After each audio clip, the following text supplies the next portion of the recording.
Ahí empezamos. Pido disculpas por el problema técnico. Así es la primera vez. Pero tenemos que llegar a 1000 inscriptos, si no, no podemos mandar videos derecho. Cada uno tiene cuántos tíos acá. Primos. ¿Mm? Cada uno tiene 100.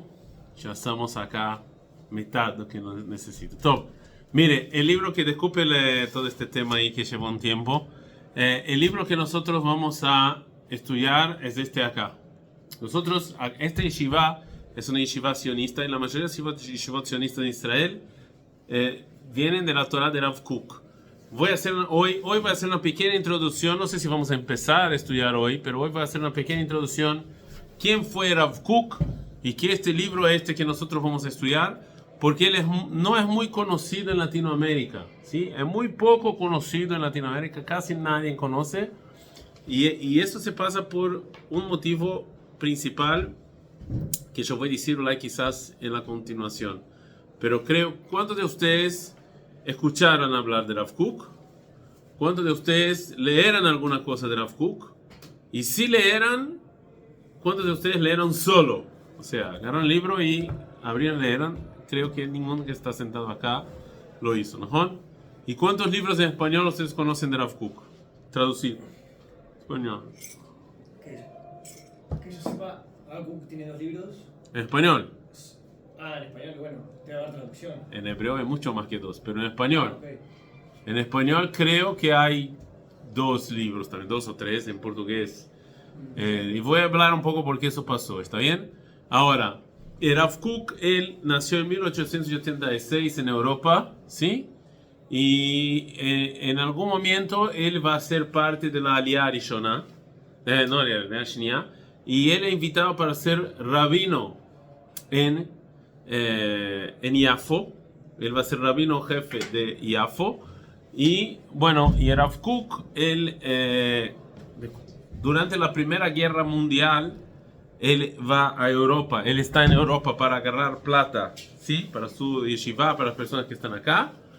Y antes de seguir, yo hablé ya mucho sobre eso. ¿Cuál es la diferencia entre las aliyot que hubo antes de la Aliyah Rishona y la Aliyah Shnia? ¿Cuál es la diferencia? Que empezó un movimiento nuevo en el mundo judío a partir del medio final del siglo XIX, que era un movimiento que no existía antes. Hasta el siglo XIX, ¿quién quería vivir en Israel? ¿Quién venía a hacer aliyah? Siempre tuvo judíos acá, ¿sí? Siempre tuvo judíos acá. Pero, ¿quién eran los judíos que vivían acá?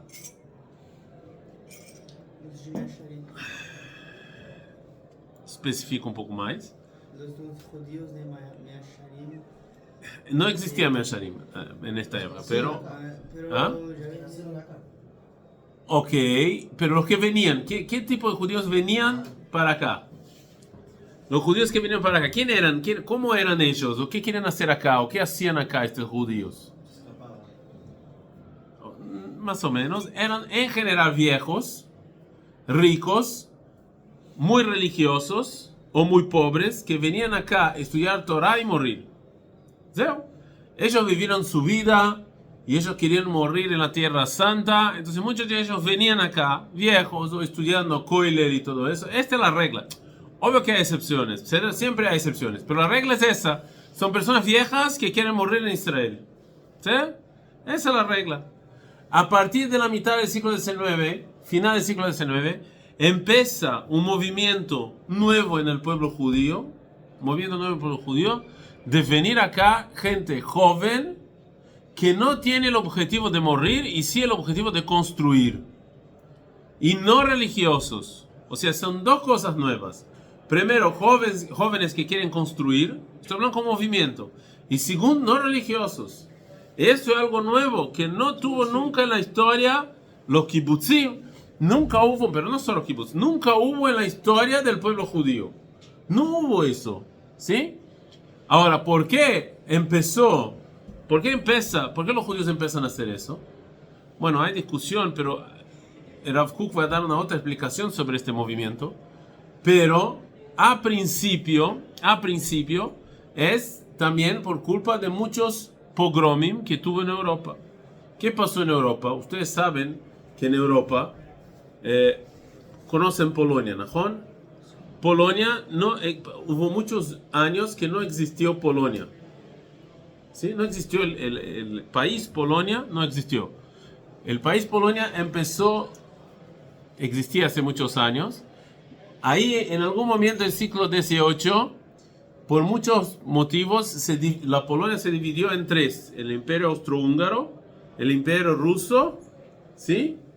Y tenía más uno que me olvidaron, pero no importa.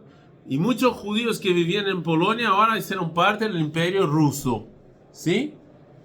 ¿Sí? Pero los rusos todavía no eran comunistas, pero ellos eran muy antisemitas, muy antisemitas. Y ellos no querían muchos judíos en su país. Ellos no querían los judíos ahí. Entonces ellos hicieron un lugar donde los judíos, solo en este lugar los judíos podían vivir. El nombre de eso no es gueto, en esta época era Tchum HaMoshav, el nombre. Tchum HaMoshav es un lugar donde los judíos podían vivir. Los judíos no podían salir de ahí. Pero cuando los judíos empezaban a tener muchos judíos y ellos se sentían tranquilos en Rusia, ¿sí? Entonces el emperador ruso mandaba un recuerdo a los judíos que no se sientan mucho en casa, ¿sí? Que no piensen que acá en Rusia el mejor es que salgan de acá el cuanto antes. Nosotros no podemos echar a todos ahora, pero no queremos que los judíos se sientan acá en casa y que esté todo bien. ¿Y cuál es el nombre de esas acciones que el gobierno ruso hacía? Pogrom. Entonces de tiempos en tiempos venían, mataban a algunos, rompían algunas, pero con el tiempo las cosas se quedaron cada vez más violentas. Sí, cada vez más violenta. Y hubo una persona que miró eso y otras cosas que pasaban en Europa, en Francia, decía que la única manera de los judíos encontraren la paz y la seguridad y que no tengan antisemitismo es si ellos tienen un país de ellos. ¿Cuál es el nombre de esta persona? Herzl. ¿Sí? O sea, se juntó muchas cosas, entonces las personas empezaron, los judíos algunos, antes de la Segunda Guerra Mundial, solo 1/3 de la población judía era sionista. La mayoría no era. Pero no importa, se quedó un movimiento que mucha gente empezó a creer. Tuvo también gente muy rica, como Rothschild, ¿sí? Y otras personas, que empezaron a pagar para judíos que vengan a Israel y empezaron a comprar acá en Israel tierras para estos judíos. Y para el azar de los árabes, en esta época, para ellos salieron del ejército, los árabes querían mucho vender las tierras. ¿Será? Entonces, ¿qué pasó? Que en el siglo XIX, muchos judíos empezaron a venir a Israel para vivir, no para morir. ¿Sí? Hasta ahí los judíos venían a morir acá, estudiar Torah, morirse. Empezaron a venir judíos para vivir, empezó un movimiento. Entonces empezó a hacer acá asentamientos, kibbutzim, ¿ok? Agrícolas, o sea, jóvenes que vinieron a trabajar. Era muy difícil la vida acá, muy difícil, pero jóvenes que vinieron a trabajar. En una de estas saliot vino Rav Kook, ¿sí? Y él fue a vivir en Yafo. Pero la vida acá era muy difícil, no piensen ustedes que eran... solo para ustedes tener una idea, Hitler hizo un acuerdo con Ben Gurion. No mucha gente sabe eso, pero antes de empezar la Segunda Guerra Mundial, Hitler tenía un acuerdo con Ben Gurion, porque Hitler tenía 500.000 judíos en Alemania. ¿Y qué Hitler quería hacer con estos judíos en principio, antes de 41? Que salgan de Alemania, ¿no? Él quería que los judíos que salgan, para donde quieran. Pero ningún país quería recibir 500.000 judíos. ¿Cuál es el único país que quería recibir 500.000 judíos? No era país todavía. Pero ¿cuál es el único lugar del mundo que las personas querían mucho recibir judíos? Ben Gurion. Entonces Hitler hace un acuerdo con Ben Gurion, que el acuerdo es así. El judío alemán vende todas sus propiedades que tiene ahí en Alemania al banco alemán. Él viene a Israel, a Palestina, se transforma en palestino, ¿sí? Acá, el banco lo da plata, obvio que pierde algún porcentaje para el banco alemán, y con esta plata él solo puede comprar cosas alemanes acá en Israel. Pero es un buen es un buen acuerdo. El judío sale de Alemania, viene a Israel, Alemania con Hitler y los nazistas, ya están en el poder, ¿sí? Ya tienen todas las leyes antijudías.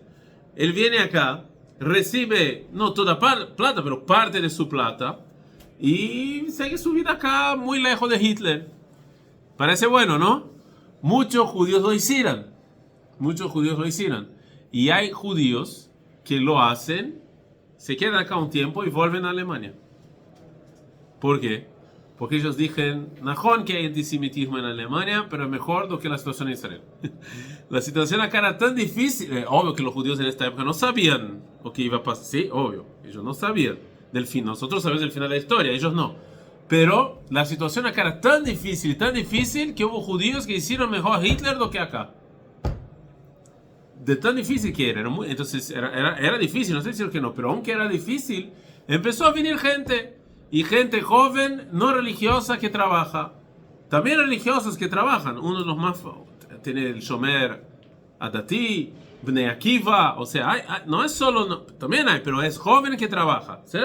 Y una de esas personas que viene acá es Rav Kook. Y él va a se quedar vino en Yafo. Y se necesitaba mucha plata para mantener los judíos acá. Entonces Rav Kook viaja antes de la Primera Guerra Mundial a Europa para pedir plata, y en el medio de su viaje empieza la Primera Guerra Mundial. Y él se queda ahí en Inglaterra, como Rav de una comunidad de Inglaterra, pero con una condición. Así que termina la guerra, él vuelve a Israel. Y así fue, terminó la Primera Guerra Mundial, y ahí acá ya no es del Imperio Otomano, acá ya es de los ingleses. Los ingleses, ¿sí? Los ingleses que mandan acá. Dejan a Rav Kook volver, Rav Kook vuelve, y ahí él empieza en Jerusalén, él va a hacer su yeshiva. El nombre de su yeshiva es Merkaz Arav. Vamos a hablar de eso un poco más tarde. Y él ahí empieza su idea de hacer la Rabbanut Arashit de Israel. Una Rabbanut central para todo el pueblo judío. Y él va a ser el primer rabino jefe de la Rabbanut. ¿Será? Él muere en 1935. Poca gente lo conocía, casi no tenía alumnos, su yeshiva estaba casi cerrando. Los rabinos famosos de Israel lo conocían. Las personas lo conocían, pero no iban a escuchar shiur de él y mucho menos leer sus libros. Es igual, ustedes conocen a Barashi Rav Lau, ¿no? Escucharon hablar a Rav Yosef, Rav Yitzhak Yosef. Escucharon hablar de Rav Barashi de Israel. Pero ¿algún de ustedes estuvo en su shiur? ¿Algún de ustedes leo sus libros? No lo conocen, ¿no? Está ahí, conozco, ya fe, pero... Entonces Rav Kook era igual, o sea, él escribía pocas cosas. Su yeshiva no tenía casi nadie quería estudiar en su yeshiva. Y muchas cosas que él escribía eran anotaciones. Rav Kook, él escribía para algunos periódicos, se lanzó algunos libros, pero él venía a su casa y empezaba a escribir. Tenía cuadernos y más cuadernos que él escribía sin pensar, ¿ok? 1935 él murió. Algunos de sus alumnos fueron en su casa, agarraron algunos escritos, algunos robaron algunos escritos. No importa, eso es otra historia interesante, pero no tenemos tiempo para contarla. Y lo que pasó fue que ahí estuvo Rav Kuzeu, su hijo Rav Tzvi Yehuda, siguió siendo Rosh Yeshiva. Hasta 1967, casi nadie conocía a Rav Kook. ¿Qué pasó en 1967? Eso ustedes tienen que saber. Un poquito de cultura general. ¿Qué pasó en 1967? Ainda bem que no voy a mostrar la cámara para que no vean quién son los... ¿O qué pasó? El nombre del acontecimiento histórico que pasó en... La independencia fue en 48. La guerra de los 6 días. En la guerra de los 6 días... De repente, Israel fue un acontecimiento tanágico en siglo XX.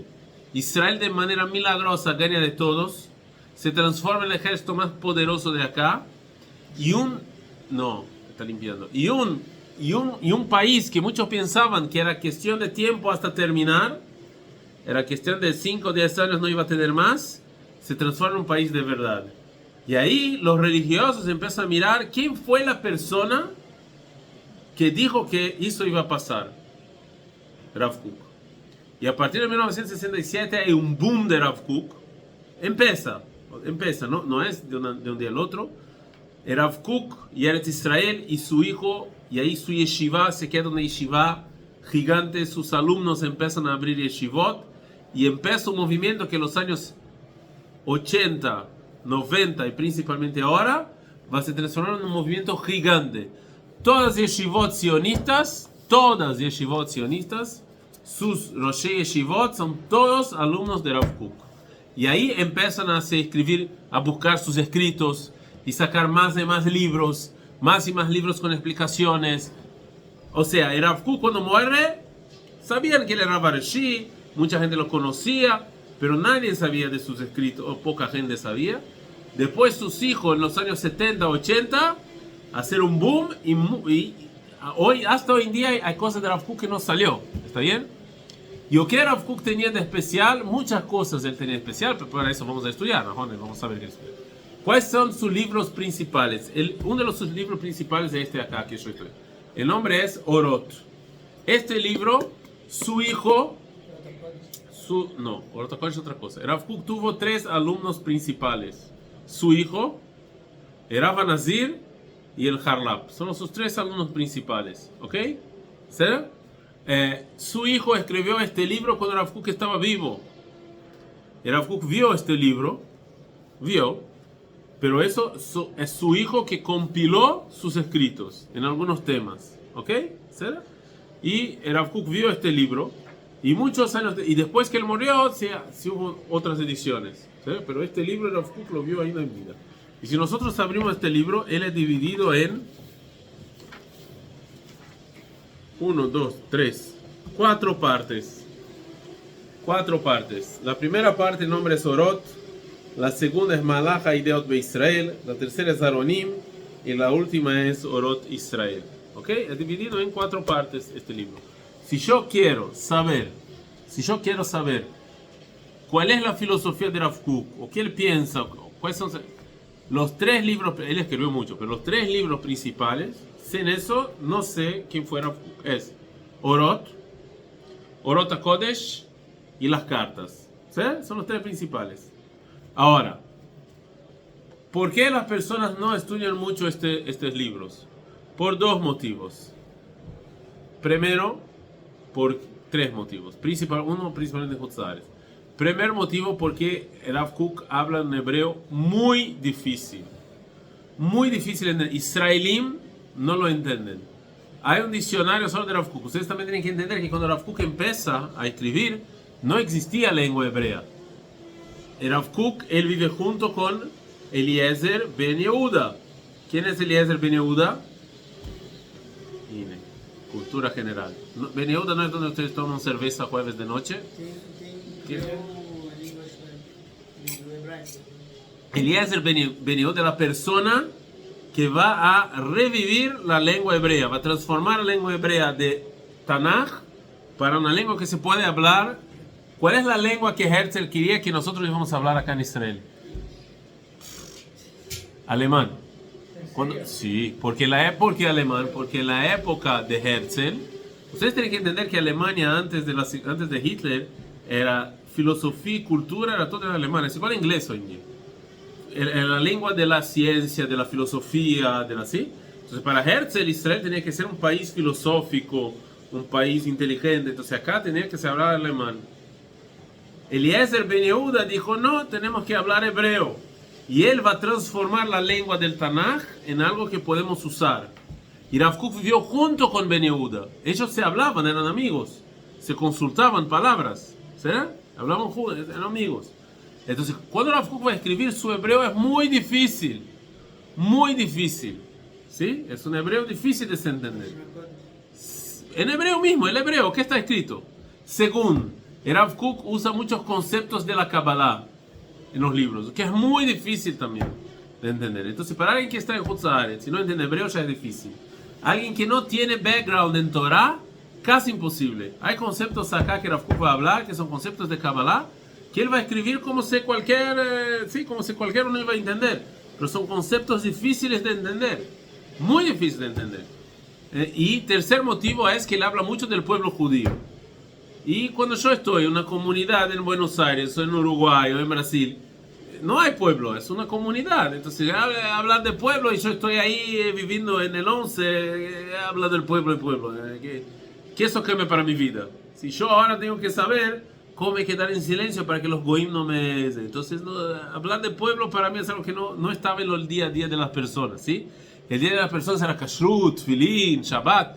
No pueblo judío, ejército, eso no era algo que... ¿sí? Yo voy a Uruguay ahora y voy a hablar del ejército, de hacer una sijá sobre la importancia del ejército en Israel. La persona que está escuchando dice, ¿qué se tiene que ver con mi día a día acá en Uruguay? Yofi, bueno que tiene ejército, pero no tiene nada que ver conmigo, ¿sí? Hola, un joven, pero imagine el papá de ustedes escuchando algo así. No tiene ninguna... ¿Ustedes? No, Nehmad, pero ¿qué tiene que ver conmigo? Entonces el tema que Rav Kook habló también no era un tema muy... Por eso que Rav Kook no es conocido en Haaretz. No es, casi no hay nada de él, ¿sí? O sea, el hebreo es muy difícil y hay conceptos muy difíciles de se explicar. Y también porque él habla del pueblo judío y en Haaretz no hay pueblo judío. Ahora, el orot que nosotros vamos... Pero mejor, entonces, Segal, ¿por qué nosotros vamos a estudiar?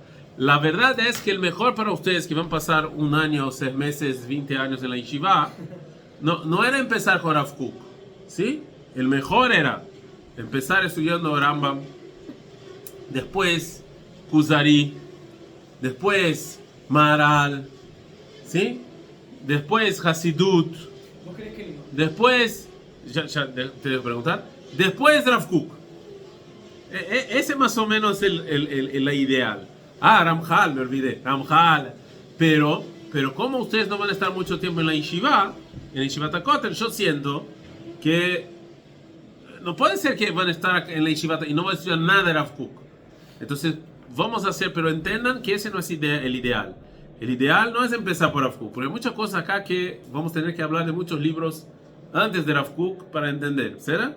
Pero vamos a estudiar igual para que ustedes por lo menos digan, ok, yo sé lo que es, yo sé que escribí, y él es muy importante para el sionismo religioso, es muy importante para Yeshivat HaKotel, es muy importante para los judíos hoy en día. Él transformó todo el pensamiento y la filosofía judía. Entonces es importante leerlo, pero estudiar. Pero sepan que estamos haciendo un kitzur derech, decimos en hebreo. Estamos haciendo un atajo. No es algo que no tendríamos que hacerlo. ¿Será? Sí, pregunta. Maharal de Praga, decís vos? ¿Maharal de Praga? Es que dijiste Rav Kook, Rambam, Maharal. Sí. Maharal de Praga. Sí. ¿Tú crees que él hizo un golem? ¿Qué tipo influyó? Es un poco chistoso eso, este tema. Que o que todos concuerdan que Maharal hizo, nadie conoce. Y o que la mayoría de las personas dije que no hizo, todos conocen. ¿Sí? O sea, el Maharal es conocido en el mundo judío por sus libros impresionantes. ¿Sí? O sea, es impresionante. También el cambio que le hizo en la filosofía judía es impresionante. Pero nadie conoce. Nadie conoce ni decir un libro, ni el nombre del libro que él escribió. No estoy hablando de vos. No, yo sé. No es una crítica a vos. Yo estoy diciendo en general los judíos, también los religiosos estoy diciendo. Ellos, si preguntan a ellos sobre el Maharal de Praga, ¿cuál es la primera cosa que van a decir? Eso que hiciste ahora. Entonces, la mamá de Golem. Ahora, los libros, ustedes van a estudiar con Eric y Rabbi Yoshua, domingo van a estudiar con ustedes Maharal. Ustedes van a mirar, y sobre este tema no voy a hablar en el video, principalmente el video va en YouTube. Después del video yo hablo un poco de este tema. Mejor do que acá, ¿está bien? ¿Ok? Entonces, bueno, entonces eso es que nosotros vamos a hacer. Vamos a estudiar el libro de Orot. Y el Orot, la primera parte de Orot, también se llama Orot, luces de la oscuridad. Y él se divide en algunas partes. Orot Eretz Israel, ¿sí? Orot Milchama, si somos un pueblo tiene que tener ejército y tenemos que hablar de guerras. ¿Ajón? Tenemos que hablar de, si somos un pueblo, tenemos que hablar de la tierra de este pueblo. ¿Ajón? Perfecto. Orot Israel Utchiato y Orot Atchia. Esos son los... Mira, el ritmo que nosotros vamos a hacer acá, si vamos a hacer Orot Eretz Israel y Orot Milchama, Zeu. No creo que vamos a estudiar más que eso, porque se va a mirar que cada palabra, cada frase va a llevar un tiempo. ¿Me será?